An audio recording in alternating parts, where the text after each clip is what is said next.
Even if it is a wrong ideology, they have very good systems to teach and propagate their religion. They receive systematic education about their religion through their madrasas and Sunday schools, which we are lacking in our dharma. That lack is the reason why we are easily getting converted. There is a pattern. The first step in conversion is they'll approach you, they start injecting their ideology. So continuous injection of a wrong ideology in a very presentable way. That is how this conversion process works. coercive conversion நீங்க எப்படி define பண்றீங்க? How do you define coercive conversion? Constitution tells us we can practice and preach any religion. Then what is the problem in conversion as such? See, the problem with conversion is that we all have a conception. We all, usually average people, think that all religions are the same or all God concepts are the same. That's because we have not studied our dharma. We lack education about our dharma, that is Sanatana dharma, and we have not learnt about other religions as well. So this lack of swadhyaya about our dharma and other religions is the root cause of why we are susceptible to conversions. Because when a Hindu, an average Hindu, goes to school or college or wherever, the people who are around him, be it somebody of other ideologies or belonging to other religions, they are well versed in their religion.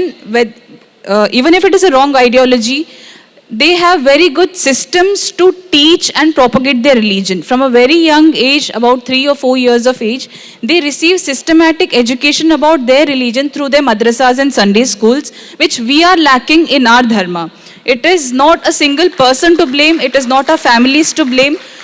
It is the lack of a system in society to teach proper Sanatana dharma through a syllabus. That lack is the reason why we are getting converted, easily getting converted. And how they are converting us? They will start, there is a pattern. The first step in conversion is they'll approach you and they will ask you questions about your dharma, which they are very sure that you will not be able to answer. And they will ask as if they are curious to know the answers to it.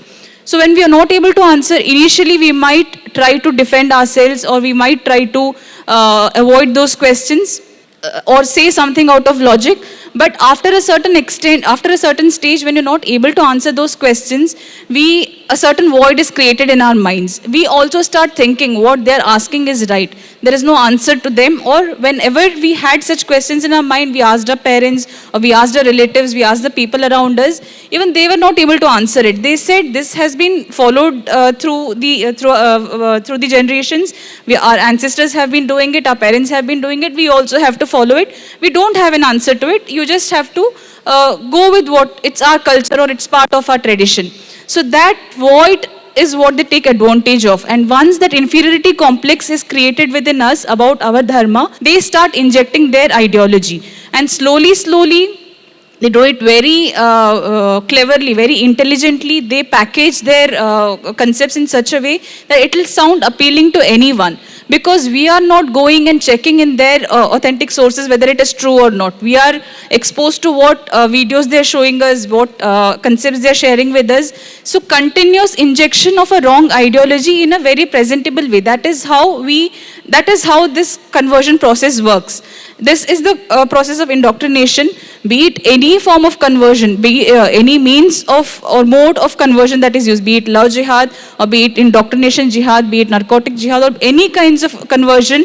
It all boils down to brainwashing. These are only the strategies to trap our people, be it men or women, and get them into the stage of believing in a certain ideology. After that, it is brainwashing and radicalization through psychosis of fear and through temptations of rewards in the afterlife or whatever.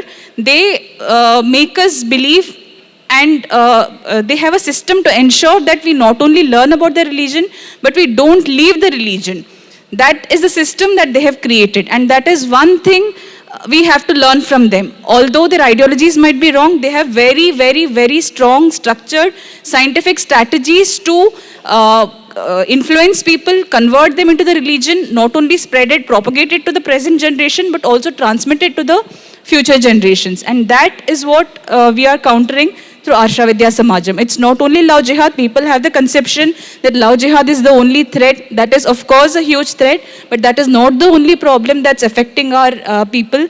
There are many kinds of brainwashing strategies that Shruti ji previously spoke about, and we are working on a comprehensive solution to all these problems.